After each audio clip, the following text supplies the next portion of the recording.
Avez-vous déjà eu l'impression de ne plus trouver votre place nulle part, comme si les personnes autour de vous continuaient à vivre dans une bulle invisible, suivant des règles tacites, répétant des mots qui n'ont plus aucun sens pour vous, tandis qu'en vous naît un silence, non pas un vide, mais un espace où commence à émerger quelque chose que vous ne pouvez pas encore nommer.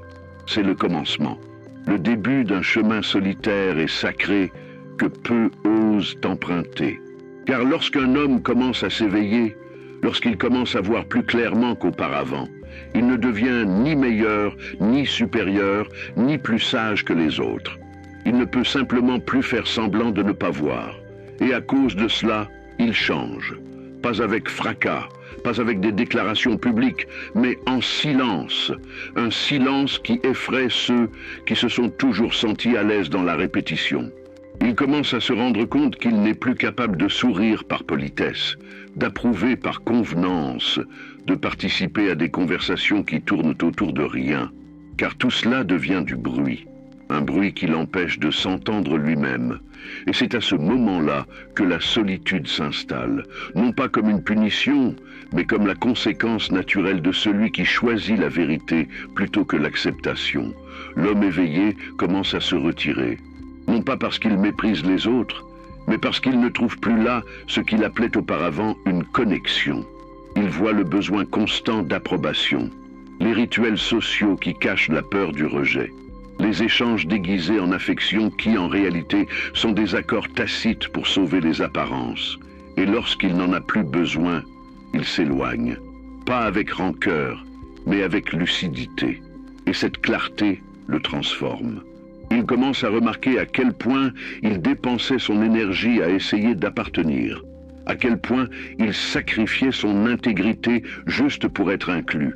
Et lorsque ce besoin disparaît, le monde qui l'entoure se révèle tel qu'il est. Une grande pièce de théâtre où peu savent qu'il joue un rôle. Il arpente toujours les mêmes rues. Il croise toujours des visages familiers. Il répond toujours avec gentillesse quand quelqu'un lui demande comment il va. Mais quelque chose a changé. Quelque chose de profond et d'irréversible. Il n'a plus besoin de l'approbation des autres pour se sentir réel. Il ne mesure plus sa propre valeur à l'espace qu'il occupe dans la vie des autres. Et cela déconcerte ceux qui sont habitués à des versions de lui qui n'existent plus. Les gens commencent à le qualifier de distant, froid, renfermé. Mais ce qui se passe réellement, c'est qu'il a cessé de refléter des valeurs auxquelles il ne croit plus. Il n'est plus disposé à se conformer pour plaire. Il ne rit plus de ce qu'il ne trouve pas drôle. Il ne soutient plus des idées qu'il n'a pas approfondies. Et c'est pourquoi il commence à paraître étrange, car désormais, au lieu de refléter les autres, il se reflète lui-même. Et cela demande du courage, car lorsque l'on cesse de rechercher l'approbation, on cesse d'être prévisible. Lorsque l'on cesse de suivre le scénario, on devient une énigme pour les autres. Et dans cette énigme, beaucoup projettent leur peur. Ils appellent arrogance ce qui n'est que honnêteté. Ils appellent fierté ce qui n'est que dignité. Ils appellent indifférence ce qui n'est que maturité. Et tout cela parce qu'il a cessé de faire semblant. Il a cessé de se rabaisser pour s'intégrer. Et dans ce nouvel espace intérieur, il ne rencontre pas beaucoup de personnes, car la plupart sont encore à l'extérieur, essayant de maintenir en vie l'illusion d'appartenance. Mais il ne peut plus revenir en arrière, car une fois qu'on s'est vu, on ne peut plus se défaire de cette image. Une fois qu'on s'est réveillé, on ne peut plus se rendormir. Il apprécie désormais le silence qui l'effrayait auparavant. Il comprend que la solitude n'est pas l'absence de connexion, mais l'absence d'illusion. Et dans cette absence, il commence à s'épanouir, lentement, en silence, sans applaudissements. Il devient entier, car il n'a plus besoin de négocier des parties de lui-même pour être accepté. Et cette intégrité est rare, si rare que beaucoup ne la reconnaissent pas lorsqu'ils la voient. Ils confondent avec de la froideur ce qui est en réalité de la maîtrise de soi. Ils pensent qu'il s'éloigne par mépris, alors qu'en réalité, c'est par respect. Respect pour lui-même et pour celui qu'il est en train de devenir. Il ne souhaite plus entretenir des liens par obligation. Il n'a plus envie de poursuivre des histoires qui ne correspondent pas à sa vérité. Et cela éloigne naturellement. Mais cela libère également. Car désormais, il peut être qui il est, sans avoir à se justifier, sans avoir à mémoriser le script, sans avoir à vivre en fonction de l'acceptation de ceux qui dorment encore. Il commence à voir les relations sous un autre angle. Il se rend compte que de nombreux liens sont maintenus par des plaintes communes, par des habitudes automatiques, par des accords tacites pour ne pas aborder des vérités profondes. Et en sortant de ces schémas, les liens se défont, non pas par des disputes, mais par la lucidité. Et en perdant ces liens, il gagne quelque chose qu'il n'a jamais vraiment eu, lui-même. Il ne s'intéresse plus aux conversations qui évitent l'essentiel. Il ne veut plus participer à des rencontres où l'apparence vaut plus que la présence. Il ne veut plus être dans des endroits où il doit jouer un rôle pour être le bienvenu. C'est pourquoi il choisit d'être seul. Non par manque d'amour, mais par authenticité, car être seul, en étant vrai, est moins solitaire que d'être entouré de personnes qui font semblant. Et dans cette solitude, il découvre quelque chose que personne ne lui a dit. Il y a de la force dans le fait de ne pas appartenir. Il y a de la paix dans le fait de ne pas plaire. Il y a de la dignité dans le fait de ne pas se plier. Il n'a plus besoin de remplir son temps avec des distractions. Il n'a plus besoin de bruit pour éviter ce qu'il ressent. Il a appris à s'asseoir avec son silence. Et là, à trouver la présence. Et c'est dans cet espace qu'une nouvelle liberté naît. Pas la liberté d'aller et venir, mais la liberté d'être. Être sans approbation, être sans public, être sans performance. Et cela change tout, car lorsque quelqu'un atteint cet état, il n'essaie plus de convaincre qui que ce soit. Il ne se bat pas pour être compris. Il ne quémande pas d'attention. Il marche simplement, en paix, en silence, en vérité. Et cette marche solitaire est en fait le chemin des élus. Non pas parce qu'ils sont meilleurs, mais parce qu'ils sont assez courageux pour marcher seuls, alors que tous les autres continuent de danser autour des mêmes mensonges. Ils ne souhaitent plus faire partie d'un monde qui exige des masques. C'est pourquoi ils retirent les leurs. Et ce faisant, ils découvrent que la solitude est le lieu où Dieu murmure, là où l'âme s'épanouit, là où la véritable rencontre a lieu, non pas avec l'autre, mais avec soi-même. C'est à ce moment de la vidéo que je souhaite vous inviter. Si une partie de ce que j'ai dit vous a touché, si vous avez senti que, d'une certaine manière, je décrivais quelque chose qui se passe déjà en vous, alors partagez-le ici dans les commentaires. Écrivez ceci, je me réveille, même si c'est en silence. Vous pouvez copier-coller, vous pouvez écrire avec vos propres mots. L'important est de laisser une trace ici, pas pour moi, mais pour vous, car parfois un simple commentaire est le début d'un nouveau voyage. Et cela peut inspirer quelqu'un qui est également silencieux, mais qui a besoin de sentir qu'il n'est pas seul. Je lis tous les commentaires, et je suis ici avec vous. Quand il commence à réaliser que presque tout ce qu'il appelait connexion était en fait un jeu subtil de validation mutuelle, il ressent un choc. Ce n'est pas de la colère. Ce n'est pas de la tristesse, c'est un nouveau type de deuil, un deuil pour tout ce qu'il croyait être réel, car il n'est pas facile d'accepter que pendant des années, il a souri par obligation, s'est tu pour éviter les conflits, s'est modelé pour être aimé. Il n'est pas simple d'admettre qu'une grande partie de son énergie a été utilisée pour maintenir des relations qui n'ont jamais touché son essence. Mais il affronte cela, il regarde les choses en face.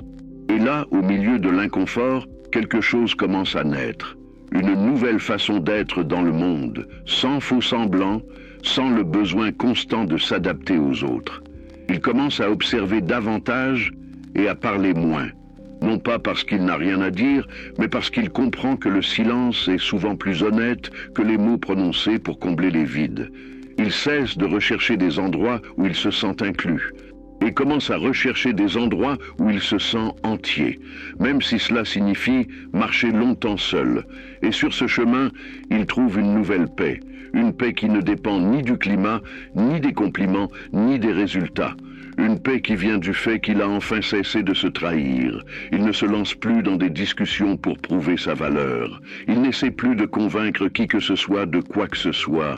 Il a appris que convaincre est l'apanage de ceux qui doutent encore d'eux-mêmes. Et maintenant qu'il ne doute plus, il peut écouter sans réagir. Il peut être présent sans se défendre. Il peut aimer sans avoir besoin de contrôler. Cette présence, si rare, change tout. Les gens le ressentent. Certains se rapprochent, d'autres s'éloignent. Mais il ne dépend plus de cela, car il a compris qu'il ne peut pas se perdre juste pour être accepté. Il ne peut pas renoncer à sa propre clarté, juste pour maintenir un lien. Et lorsque cette clarté s'installe, tout autour de lui se transforme. Il cesse de participer à des conversations qui évitent la vérité. Il perd tout intérêt pour les relations qui l'obligent à cacher ce qu'il pense ou ressent. Il ne souhaite plus vivre dans des environnements où le mensonge est le prix à payer pour cohabiter. Et cette attitude effraie. Car dans un monde habitué à la superficialité, l'authenticité est perçue comme une menace. Quand il commence à parler avec vérité, beaucoup se taisent. Quand il commence à s'exprimer avec fermeté, beaucoup s'éloignent.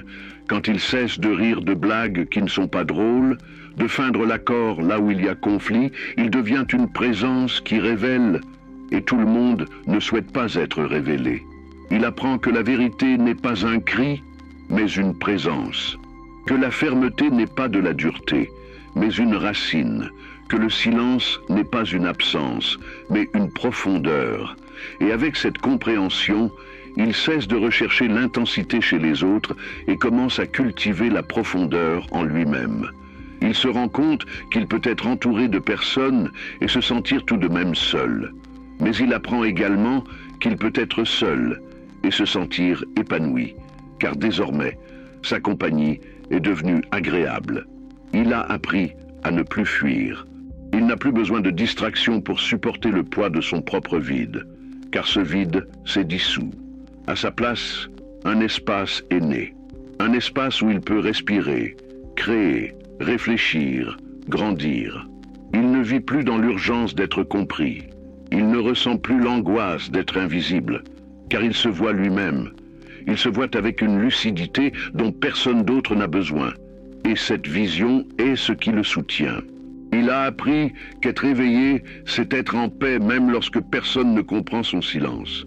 C'est rester ferme, même lorsque personne ne valide son chemin. C'est continuer à avancer, même lorsque la route semble déserte. Car il a compris que les rencontres les plus authentiques ne se forcent pas. Elles se produisent lorsque deux entités se reconnaissent, sans précipitation, sans exigence, sans besoin de modeler l'autre, et c'est pourquoi il préfère attendre. Il préfère le silence qui libère à la conversation qui emprisonne. Il préfère la solitude qui soutient à la compagnie qui étouffe. Il préfère la présence sincère de quelques-uns à la présence bruyante de beaucoup. Il ne cherche plus à s'intégrer, car il a compris que le monde qui exige son intégration ne mérite pas sa vérité. Et à ce stade du voyage, il commence à vivre pleinement. Il ne vit plus en fonction des attentes, il n'agit plus pour être remarqué. Il ne parle plus pour être accepté. Il parle parce qu'il y a quelque chose de réel à dire. Il agit parce qu'il y a quelque chose d'intègre à faire. Il choisit parce qu'il y a quelque chose de vrai à vivre. Et cela change tout. Il se rend compte que la liberté ne consiste pas à faire tout ce qu'il veut. Elle consiste à ne pas avoir à faire ce qui ne correspond pas à son âme. Elle consiste à ne plus vivre prisonnier des chaînes invisibles de la convenance. Il se rend compte qu'il n'a plus besoin de se défendre, car rien en lui n'est plus menacé. Il n'est plus en guerre avec sa propre essence. Et pour cette raison, il peut marcher en paix, même si le monde qui l'entoure est en ruine. Et maintenant que vous êtes ici, je souhaite profiter de ce moment pour vous demander quelque chose. Si ce parcours que je décris vous semble, d'une certaine manière, être aussi le vôtre, Si vous avez ressenti cette même déconnexion avec ce qui vous était familier auparavant, si vous avez l'impression de perdre des personnes, des lieux et des rôles, mais de gagner quelque chose que vous ne savez pas encore nommer, alors laissez un « j'aime » sur cette vidéo. Non par vanité, mais comme un signe que des gens se réveillent, que ce processus silencieux n'est pas seulement le vôtre, qu'il y en a d'autres, ailleurs, qui vivent cette même traversée. Votre geste contribue à diffuser ce message à ceux qui se sentent encore perdus. Et si vous n'êtes pas encore abonné à la chaîne, c'est peut-être le moment. Car ici, nous ne vendons pas de raccourcis. Ici, nous parlons de ce qui nous anime, de ce qui transforme, de ce qui nous soutient lorsque tout s'effondre. Et si vous sentez que vous en avez besoin, que ce parcours vous représente, cliquez sur le bouton « S'abonner » et rejoignez-nous. Cette chaîne est un refuge pour ceux qui sont fatigués de faire semblant, mais qui n'ont pas encore renoncé à être eux-mêmes. Avec le temps, ils commencent à comprendre que cette solitude choisie n'est pas une pause, mais un nouvel état d'existence, une sorte de maturité spirituelle qui n'a plus besoin d'être annoncée ni expliquée. Il ne ressent plus le besoin urgent de prouver qu'il est sur la bonne voie. Il n'essaie même plus de convaincre les autres de voir ce qu'il voit. Car il comprend désormais que l'éveil est une décision intime, profondément personnelle, non transférable, et que personne ne peut forcer l'autre à ouvrir les yeux. Chaque jour, il est moins surpris par la superficialité des interactions. Il n'attend plus de profondeur de la part de ceux qui sont encore plongés dans les distractions. Il n'est plus déçu par le silence de ceux qui prétendaient auparavant être à ses côtés. Il accepte, non pas avec résignation, mais avec compréhension. Car il y a un moment dans le processus d'éveil où la douleur de la perte se transforme en bénédiction de voir clairement. Il commence à regarder en arrière avec tendresse, mais sans envie de revenir en arrière. Il se rend compte que bon nombre des relations qui l'ont soutenu pendant si longtemps l'empêchaient en réalité de grandir. C'étaient des liens déguisés en affection. C'étaient des contrats tacites basés sur d'anciennes versions de lui-même. Et en rompant ces contrats, il se libère. Et la liberté, lorsqu'elle arrive, ne fait pas de bruit. Elle exige seulement qu'il soit honnête. Et il l'est. Assez honnête pour admettre qu'il ne veut plus continuer à se plier en quatre pour maintenir une connexion. Assez honnête pour laisser partir ce qui ne vibre plus au même rythme. Assez honnête pour accepter que certains chemins, pour être réels, doivent être parcourus seuls. Et dans cette honnêteté, il trouve quelque chose qu'aucune foule ne pourrait lui offrir, la présence. Une présence si intime, si profonde, qu'aucun compliment extérieur ne peut la remplacer. Il ne se perd plus dans le regard des autres. Il ne se dilue plus dans les désirs des autres. Il ne vit plus prisonnier du besoin d'être compris. Car maintenant, il se comprend lui-même. Il a appris à s'asseoir dans son propre silence sans crainte, à affronter la nuit sans avoir besoin d'applaudissements, à marcher en lui-même sans avoir besoin de cartes. Il ne fuit plus la douleur. Car il a compris que fuir la douleur, c'est fuir soi-même. Il l'accueille, il l'écoute, il apprend, et il la transforme. Il ne cherche plus de réponses toutes faites, car il a compris que les bonnes questions ont plus de valeur, et que la plupart des réponses qu'il a tant cherchées étaient enfouies sous des couches de distraction, de bruit, d'urgence d'acceptation. Il s'arrête, il respire, et il s'écoute. Et dans ce simple geste, il trouve plus de clarté que des années de bruit ne lui ont apporté. Désormais, il marche différemment. Non pas parce que ses pas ont changé, mais parce que son poids a changé. Il porte moins de fardeau, non par indifférence, mais par sagesse. Il comprend que tout ne doit pas être exprimé, tout ne doit pas être guéri immédiatement. Tous les liens ne doivent pas être maintenus. Il choisit avec qui il dépense son énergie, avec qui il partage son temps, avec qui il vaut la peine de s'asseoir en silence, car le silence pour lui n'est plus une gêne, mais un langage. Il communique avec son regard, avec sa présence, avec la douce fermeté de celui qui n'a plus besoin de faire ses preuves. Et c'est pourquoi beaucoup ne le comprennent pas. Il qualifie de froideur ce qui n'est que concentration. Il qualifie de distance ce qui n'est que discernement. Il qualifie d'égoïsme ce qui n'est que prise en charge de soi. Mais il ne s'en soucie plus, car il a cessé de mesurer sa vérité à l'aune des autres. Il a cessé d'essayer de s'adapter à des espaces restreints. Il a cessé de porter des masques pour être accepté. Et ce faisant, il déçoit beaucoup de gens. Mais il se retrouve enfin lui-même. Et dans cette rencontre, il ressent une sorte de paix qui semblait auparavant inaccessible. Une paix qui ne dépend pas de l'humeur, des gens, des compliments, des résultats. Une paix qui naît de la cohérence, de vivre à l'intérieur exactement ce que l'on est à l'extérieur, sans duplicité, sans faux semblant. Il ne craint plus le rejet, car il a compris que le rejet n'est que le reflet de quelqu'un qui n'est pas prêt à accepter sa vérité. Et ce n'est pas grave, tout le monde n'a pas besoin de l'être. Il avance, parfois avec crainte, parfois avec doute, mais toujours avec vérité. Et cette vérité le protège, elle le soutient, elle le guide. Car désormais, il ne cherche plus la foule. Il cherche un sens. Et le sens ne se trouve pas à tous les coins de rue. Il sait qu'il marchera longtemps seul. Et cela ne l'effraie plus. Car dans la solitude, il a trouvé quelque chose qu'aucune compagnie superficielle n'a pu lui donner, lui-même. Et lorsqu'un homme se trouve lui-même, il n'est plus seul, car il s'habite lui-même. Et celui qui s'habite lui-même ne se perd plus en essayant d'être accepté.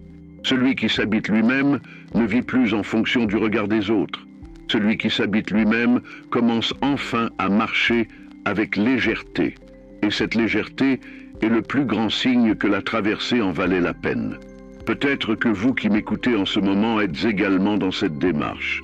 Peut-être perdez-vous des amis, éloignez-vous des gens, êtes-vous mal compris par ceux qui pensaient vous connaître. Et peut-être vous demandez-vous s'il y a quelque chose qui ne va pas chez vous. Permettez-moi de vous dire, avec toute l'affection du monde, non, il n'y a rien qui cloche. Vous êtes simplement en train de vous éveiller. Et s'éveiller est une expérience solitaire, car tout le monde n'est pas prêt à voir la vie sans filtre. Mais vous, vous l'êtes, et cela suffit. C'est pourquoi, si vous avez senti que cette vidéo a touché votre âme, partagez-la avec quelqu'un qui est peut-être dans le même processus, quelqu'un qui commence aussi à se poser des questions, à voir, à s'éloigner, quelqu'un qui a besoin d'entendre qu'il n'est pas en train de devenir fou, mais qu'il est en train de s'éveiller. Et si vous n'êtes pas encore abonné à la chaîne, c'est le moment de le faire. Ici, vous disposez d'un espace où votre transformation est comprise, accueillie et respectée. Un lieu où le silence est aussi une forme de conversation. Où la vérité n'est pas un motif de rejet, mais d'honneur. Cliquez sur « S'abonner » et activez les notifications pour continuer à recevoir des contenus comme celui-ci, car le monde a besoin de plus de personnes éveillées, et vous en faites partie. Merci de m'avoir accompagné jusqu'ici. Même en silence, même de loin, je sens votre présence, et elle est réelle. Nous nous reverrons dans la prochaine vidéo. D'ici là, je vous souhaite de rester en paix avec votre choix de marcher seul. Si c'est pour la vérité,